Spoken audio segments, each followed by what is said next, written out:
Hello and once again welcome to my chemistry class. आज हम पढ़ते हैं डाईहाइड्रिक एल्कोहल्स के कुछ रिएक्शंस और उसमें भी हम पढ़ेंगे ऑक्सीडेशंस। तो कुछ ऑक्सीडेशंस आज हम पढ़ते हैं, देखिए उनके मैकेनिज्म। और जो आज हम पढ़ेंगे ये जो है इम्पॉर्टेंट रिएक्शंस हैं कॉम्पिटिटिव एग्ज़ाम्स के नज़रिए से भी और आपके ग्रेजुएशन के नज़रिए से भी। नोट्स बनाते रहिए। आइए देखते हैं first oxidation reaction of alcohols. Alcohol में भी हम पढ़ रहे हैं डाईहाइड्रिक अल्कोहल। तो अल्कोहल्स का ऑक्सीडेशन तो हम पहले कर ही चुके हैं, उसी चैप्टर में है डाईहाइड्रिक अल्कोहल। और उस डाईहाइड्रिक अल्कोहल में हमने लिया है इथिलीन ग्लाइकॉल का एग्जाम्पल, जिसका हम ऑक्सीडेशन देख रहे हैं विद डाइल्यूट HNO3।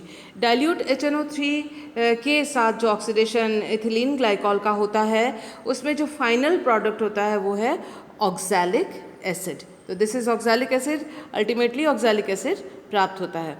तो जो ऑक्सीडेशन होता है डाइल्यूट नाइट्रिक एसिड के साथ वो कई स्टेप्स में कंप्लीट होता है, जो कि हम ये जो पूरा डायग्राम है रिएक्शंस का ये इस फ्लो चार्ट में देख रहे हैं। तो इथिलीन ग्लाइकॉल से ऑक्सीडेशन हुआ डाइल्यूट नाइट्रिक एसिड के साथ। तो देखिए एक CHO ग्रुप यानी CH2OH से ये बना है, क्योंकि प्राइमरी है तो उससे बना है एल्डिहाइड। तो एक हाइड्रोक्सी ग्रुप का यहाँ ऑक्सीडेशन हुआ और दूसरे का ऑक्सीडेशन नहीं हुआ। आगे जो है this is called as glycolic aldehyde. ये जो ग्लाइकोलिक एल्डिहाइड है डाइल्यूट नाइट्रिक एसिड के साथ, ये दो तरह से दो पाथवे से दो रास्तों से दो ट्रैक से इसका फर्दर ऑक्सीडेशन होगा। एक तो तरीका ये है कि देखिए ग्लाइकोलिक एल्डिहाइड का में जो ये CHO ग्रुप है उस CHO ग्रुप का फर्दर ऑक्सीडेशन हो गया है COOH यानी कार्बोक्सिलिक ग्रुप में, और जिसको कहा जाता है कि ग्लाइकोलिक एसिड। इसमें देखिए जो फर्स्ट ये जो एक CH2OH ग्रुप है उसका यहाँ पर कोई ऑक्सीडेशन नहीं हुआ। तो इन नामों को जो है वो याद रखिएगा, स्पेशली जो है कॉम्पिटिटिव एग्ज़ाम्स के नज़रिए से ये नाम इम्पॉर्टेंट है।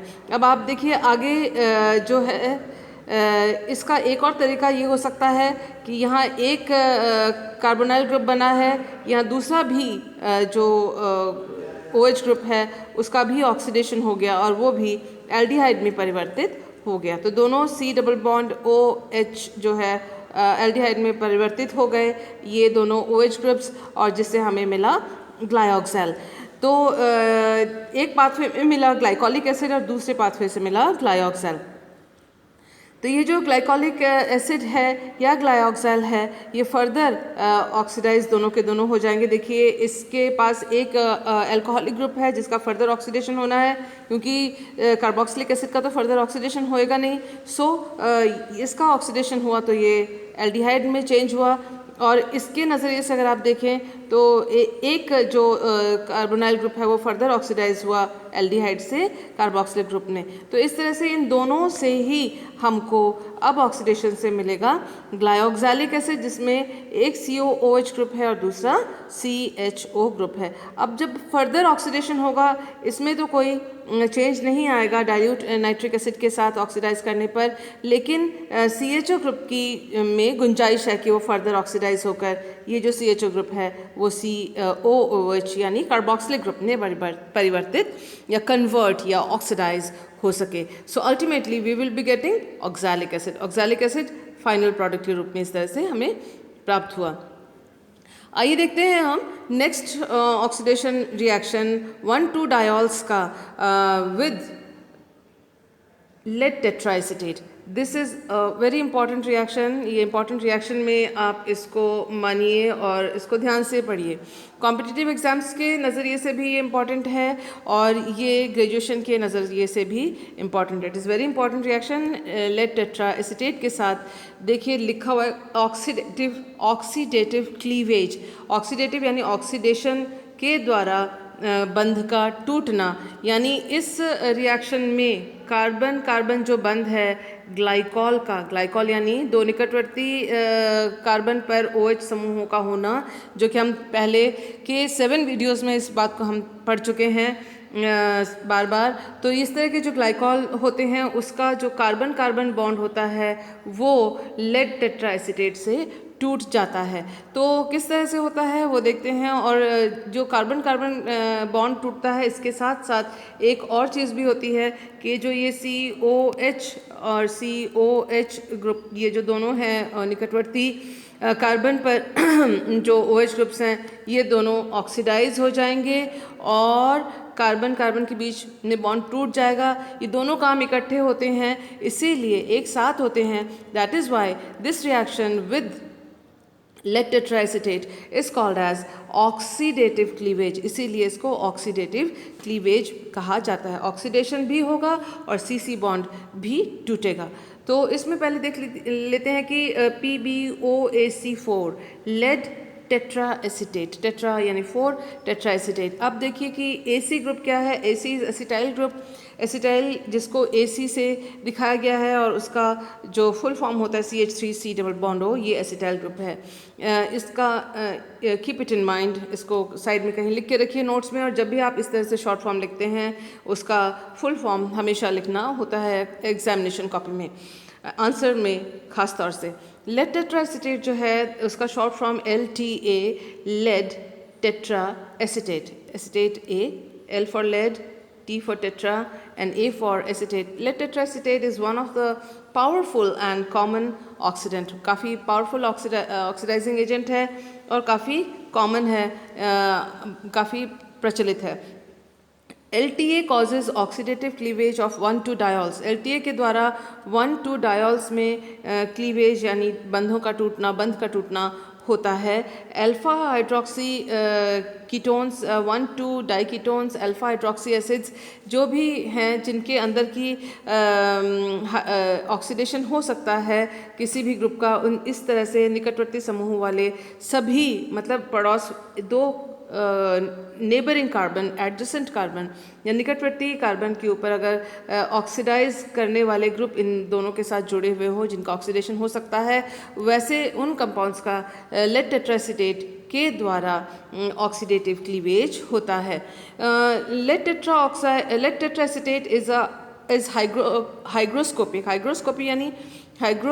यानी ये वाटर मॉइस्चर जो है वो एटमॉस्फेयर से एब्जॉर्ब कर लेता है और गीला गीला सा हो जाता है। Turns brown due to lead oxide formation on exposure to air. हवा में खुला छोड़ देने पर ये जो है ये वाटर ये ब्राउन हो जाता है और लेड ऑक्साइड में परिवर्तित हो जाता है।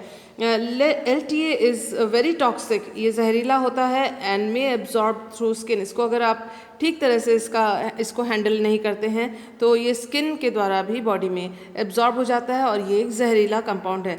ये इसका डिसएडवांटेज या नेगेटिव पॉइंट है। आइए देखते हैं कि इसके द्वारा किस तरह से 1,2-डायोल्स का ऑक्सीडेशन और क्लीवेज दोनों होता है। जो लेड टेट्राएसिटेट के साथ जो ऑक्सीडेटिव क्लीवेज होता है उसको हम क्रीजी ऑक्सीडेशन के नाम से भी इस रिएक्शन को जानते हैं। This is important name reaction जो कि कॉम्पिटिटिव एग्जाम्स में पूछा जाता है, तो कीप इट इन माइंड, इसको नोट कीजिएगा। क्रीजी ऑक्सीडेशन के नाम से भी जाना जाता है, in which a glycol is cleaved to give aldehydes and ketone as oxidation product. देखिए कोई भी ग्लाइकॉल का मतलब ये नहीं है कि CH2OH और CH2OH ही हो। ग्लाइकॉल का ये मतलब हुआ यहाँ पर कि विसिनल डायोल यानी दो निकटवर्ती कार्बन पर OH और OH का होना। यहाँ जो दो और जो ग्रुप्स हैं कार्बन के ऊपर वो हाइड्रोजन भी हो सकते हैं या वो एल्काइल ग्रुप भी हो सकते हैं। तो अगर वो हाइड्रोजन है ये कार्बन के ऊपर तो एल्डिहाइड्स प्राप्त होंगे, और अगर दोनों के दोनों ये R ग्रुप्स होते हैं इन कार्बन के साथ जिसके ऊपर OH लगा हुआ है तो फिर वो कीटोन ऑक्सीडेशन के बाद प्राप्त होगा। लेकिन जो मेन मैकेनिज़्म है वो सेम टू सेम रहेगी। या देखिए हमने CH2OH के साथ लेड टेट्राएसिटेट के साथ ऑक्सीडेशन करवाया है।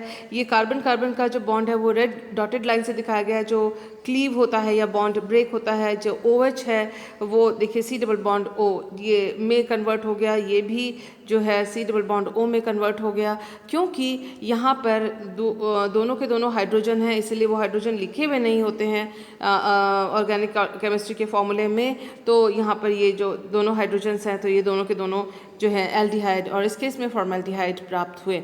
लेकिन अगर ये देखें ये भी 1,2 डायोल है, निकटवर्ती कार्बन पर ये OH ग्रुप्स जुड़े हुए हैं नेबरिंग कार्बन पर या विसिनल कार्बन के ऊपर, तो फिर आप देख सकते हैं कि इसमें ये जो एल्काइल ग्रुप्स जुड़े हुए हैं दोनों के ऊपर सारे के सारे। ऐसे केस में जब ये टूटता है बॉन्ड और ये C डबल बॉन्ड O में कन्वर्ट होता है, तो देखिए C डबल बॉन्ड O में कन्वर्ट हुआ और इसके साथ जो दोनों ग्रुप्स हैं दोनों यहाँ पर C डबल बॉन्ड O के साथ लगे हुए हैं, तो दीज आर कीटोन्स। तो डिपेंड करता है कि ये जो समूह हैं जो कार्बन के ऊपर क्या हैं, उसी के अनुसार यहाँ पर एल्डिहाइड या कीटोन प्राप्त होंगे। यहाँ एक और इंटरेस्टिंग एग्जांपल देख लीजिए आप, ये कॉम्पिटिटिव एग्ज़ाम्स के नज़रिए से इम्पॉर्टेंट है और वो इसलिए देखिए साइक्लिक डायोल है और 1,2 डायोल है। ये निकटवर्ती कार्बन पर दोनों OH हैं और साथ ही के साथ ये एक रिंग के साथ का हिस्सा है ये सिंगल बॉन्ड C। तो ये जो बॉन्ड है लेड टेट्राएसिटेट के साथ, ये जो बॉन्ड है रेड डॉटेड लाइन से जो दिखाया हुआ है, ये टूटेगा और ये C डबल बॉन्ड O जो OH है COH है वो C डबल बॉन्ड O में परिवर्तित हो जाएगा, जो कि यहाँ दिख रहा है आपको C डबल बॉन्ड O और यहाँ पर भी C डबल बॉन्ड O। और इन दोनों हाइड्रोजन पे दोनों कार्बन पे एक एक हाइड्रोजन हैं जुड़े हुए, जो कि यहाँ पर ये CH के रूप में नज़र आ रहे हैं। यहाँ पर एक एक हाइड्रोजन है दोनों कार्बन के ऊपर, जो कि ड्रॉ नहीं किया जाता है। सो लेट अस सी कि देखिए ये इसके टूटने पर ये बॉन्ड यहाँ से चला गया और आप देख रहे हैं कि ये ओपन रिंग हो गया। तो इस तरह से डाई एल्डिहाइड हमें प्राप्त हुआ।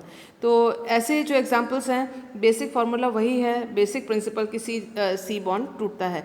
सो let us see the mechanism now. जो मैकेनिज्म है उसमें एक साइक्लिक इंटरमीडिएट बनता है। देखिए cyclic intermediate is formed during lead tetraacetate oxidation of glycol. Glycol के ऑक्सीडेशन से साइक्लिक इंटरमीडिएट बनता है। तो पहले स्टेप में लेड टेट्राएसिटेट के साथ OH के साथ रिएक्शन हुआ। आप देखिए OAC यानी CH3COO ये है, CH3COO होता है O और ये हिस्सा AC, हमने AC एसिटाइल ग्रुप देखा है। तो ये OAC जो है इस हाइड्रोजन को लेके इसके 4 में से लेड टेट्राएसिटेट में 4 जुड़े हुए हैं OAC, एक OAC इस हाइड्रोजन को लेकर निकल आएगा, तो ACOH यानी CH3COOH के रूप में बाहर निकल आएगा। लेड के पास बचे हैं 3 एसिटाइल ग्रुप और एक जो बॉन्ड है लेड इस ऑक्सीजन के साथ बना रहा है। तो ये वाला हाइड्रोजन और एक इसमें से OAC ये निकल गया, तो ये एसिटिक एसिड बना और लेड के साथ 3 OAC बचे रहे हैं और लेड ने एक नया बॉन्ड बनाया ऑक्सीजन के साथ और ऑक्सीजन का जो हाइड्रोजन है वो निष्कासित हो गया, एसिटिक एसिड के रूप में वो निकल के आ गया साइड में से। अब देखिए ये रिवर्सिबल स्टेप है।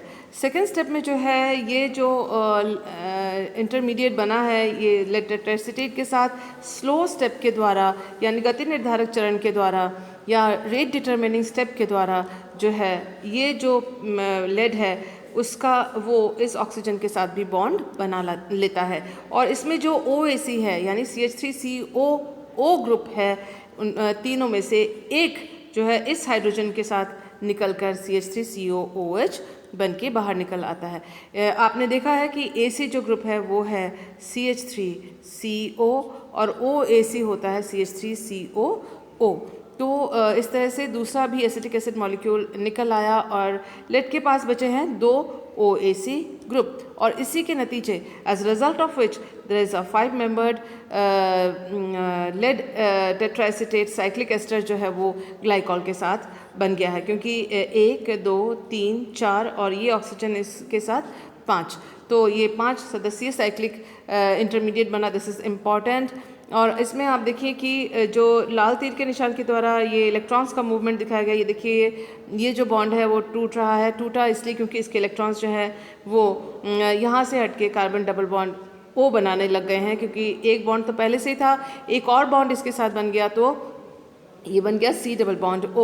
इधर देखिए कि ये जो लेड का और ऑक्सीजन के बीच में जो इलेक्ट्रॉन्स थे वो इन दोनों के बीच में आ गए, यानी ये सी डबल बॉन्ड ओ बना, क्योंकि यहाँ पर एक तो सिंगल बॉन्ड पहले से ही था और एक और इलेक्ट्रॉन पेयर आ गया तो ये सी डबल बॉन्ड ओ बना। लेकिन इसके साथ ही ये बॉन्ड टूट गया जो कि डॉटेड लाइन से दिखाया हुआ है। यहाँ पर भी ये जो बॉन्ड टूटा है उसको लाल डॉटेड लाइन से दिखाया है, डैश वाले लाइन से दिखाया हुआ है। इसके साथ ही आप देखिए जो लेड के ऊपर इलेक्ट्रॉन की कमी है, क्योंकि ये इलेक्ट्रॉन्स यहाँ शिफ्ट हो गए तो उसकी कमी को जो पूरा कर रहा है वो ऑक्सीजन और लेड के बीच का जो बॉन्ड के इलेक्ट्रॉन्स है वो यहाँ शिफ्ट हो गए, क्योंकि यहाँ पर सी डबल बॉन्ड वो बन चुका है। ऑक्सीजन पे तीन बॉन्ड्स नहीं होंगे तो इसने ये वाले जो इलेक्ट्रॉन्स है वो लेड ने अपनी ओर ले लिया है। तो as a result of which की PbOAC ट्वाइस बना है और साथ में ये 2 कार्बोनाइल ग्रुप, ये वाला जो हिस्सा है ये है और ये वाला जो हिस्सा है ये है। इस तरह से कार्बोनाइल प्रोडक्ट्स जो हैं ऑक्सीडेशन प्रोडक्ट्स बन गए हैं। आप देख रहे हैं कि ऑक्सीडेशन भी हुआ इन दोनों का OH का, और साथ ही साथ ये वाला बॉन्ड भी टूटा, इनके बीच में कोई बॉन्ड अभी नहीं है। That is why this is called as oxidative cleavage mechanism. Stereochemistry इसकी देख लीजिए, क्योंकि साइक्लिक इंटरमीडिएट बनता है, चक्रीय मध्यवर्ती बनता है। इस तरह से ये साइक्लिक इंटरमीडिएट यानी चक्रीय मध्यवर्ती बनता है। इसीलिए इन दोनों OH ग्रुप का C कार्बन के एक ही साइड में होना ज़रूरी है। हम जानते हैं कि कार्बन कार्बन सिंगल बॉन्ड में फ्री रोटेशन होता है, यानी फ्री घूर्णन होता है। तो ये चाहे तो ये OH ग्रुप यहाँ भी हो सकते हैं, एक OH इधर और एक OH इधर हो सकता है। दोनों विपरीत दिशा में अगर OH हों तो वो जो आइसोमर होगा या वो संरूपण या कॉन्फॉर्मेशन होगा वो ज़्यादा स्टेबल होगा, क्योंकि ऑक्सीजन के लोन पेयर्स के बीच में यह रिपल्शन होता है। तो सिन में न रह के वो एंटी रहना पसंद करेगा कि एक इधर और एक इधर। लेकिन अगर एक इधर और एक इधर यानी एंटी संरूपण या एंटी कॉन्फॉर्मेशन होगा, वैसे में साइक्लिक इंटरमीडिएट का बनना मुश्किल होता है। तो जो डायोल फास्ट रिएक्शन देता है तो उसका साइक्लिक इंटरमीडिएट फास्ट बनाता है, तो यानी वो सिन डायल है। और जो एंटी डायल होते हैं यानी दोनों OH ग्रुप्स विपरीत दिशा में अगर होते हैं तो ऐसी स्थिति में जो साइक्लिक इंटरमीडिएट है वो लेट बनता है, और जिससे कि हमें इन सब बातों से हमें पता पड़ता है कि साइक्लिक इंटरमीडिएट इस अभिक्रिया के दौरान या चक्रीय मध्यवर्ती इस अभिक्रिया के दौरान बनता है, जो कि इस मैकेनिज्म को सपोर्ट करता है। तो आइए देखते हैं हम नेक्स्ट रिएक्शन आज oxidative cleavage with next reaction is oxidative cleavage with periodic acid.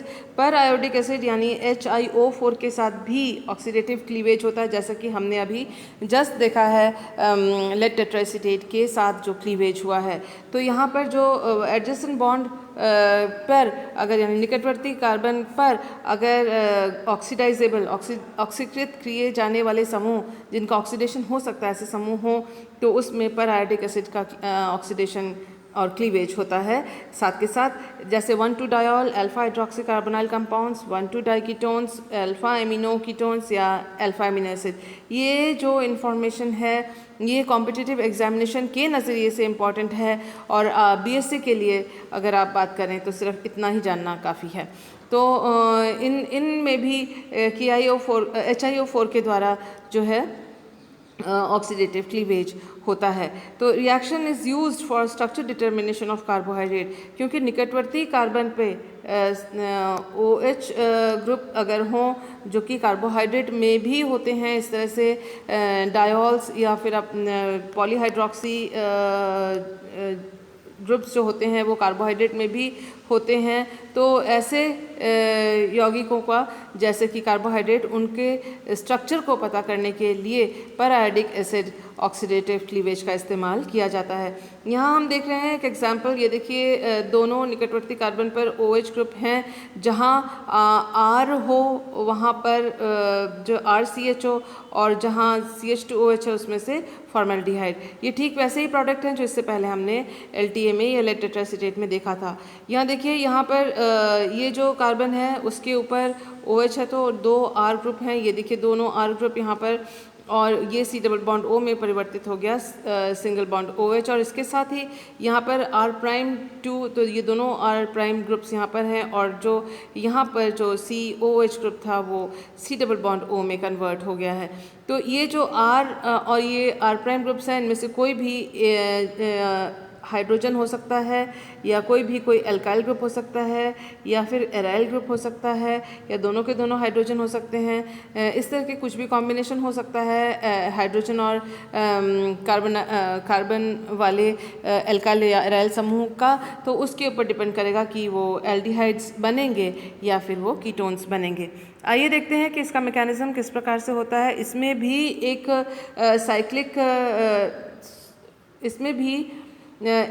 Cyclic जो पर आयोडेट एस्टर का निर्माण होता है। देखिए यहाँ लिखा हुआ है साइक्लिक पर आयोडेट एस्टर इंटरमीडिएट, ये रहा, ये नाम इसके नीचे लिख लीजिएगा जब आप नोट्स बनाएं। तो साइक्लिक पर आयोडेट एस्टर जो है वो बनता है, और देखिए ये HiO4 और H2SO4 के प्रेजेंस में ये रिएक्शन हुई और ये साइक्लिक इंटरमीडिएट बना। इस तरह से जो बॉन्ड्स के इलेक्ट्रॉन्स हैं वो इस तरह से शिफ्ट होते हैं, जो बॉन्ड टूट रहे हैं उनको डॉटेड लाइन से दिखाया हुआ है। ये देखिए कि इन दोनों के बीच में के इलेक्ट्रॉन इन दोनों C और O के बीच में गया तो ये बॉन्ड टूट गया, और कार्बन और ऑक्सीजन के बीच में सिंगल बॉन्ड पहले से था, एक और बॉन्ड बन गया, तो ये हो जाएगा C डबल बॉन्ड O। लेकिन इसके साथ ही आप देखिए कि ये जो कार्बन ऑक्सीजन आयोडीन और ऑक्सीजन के जो इलेक्ट्रॉन्स हैं, यहाँ पर ऑक्सीजन के पर 3 बॉन्ड हो जाएंगे इलेक्ट्रॉन शिफ्ट के साथ, तो वो तो हो नहीं सकता, तो इसीलिए इसने अपनी और आयोडीन ने ये इलेक्ट्रॉन्स शिफ्ट हुए।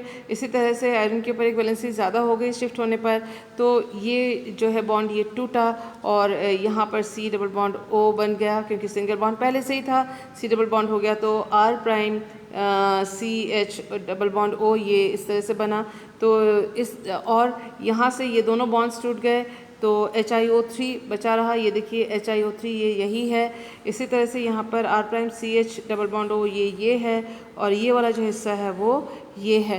तो इस तरह से जो है हम देख रहे हैं कि 1,2-डायोल का ऑक्सीडेशन हुआ और क्लीवेज भी हुआ। तो this is also an oxidative cleavage method by periodic acid. So ये जो है ये भी कॉम्पिटिटिव एग्जामिनेशन के नज़रिए से और BSc के नज़रिए से this is an important reaction. I hope कि आज आपको ये जो रिएक्शन समझाए गए हैं वो समझ में आए हैं। कीप ऑन मेकिंग नोट्स बनाते रहिए, और thank you for being with me, and next हम और भी रिएक्शंस अल्कोहल के पढ़ेंगे। Okay, take care.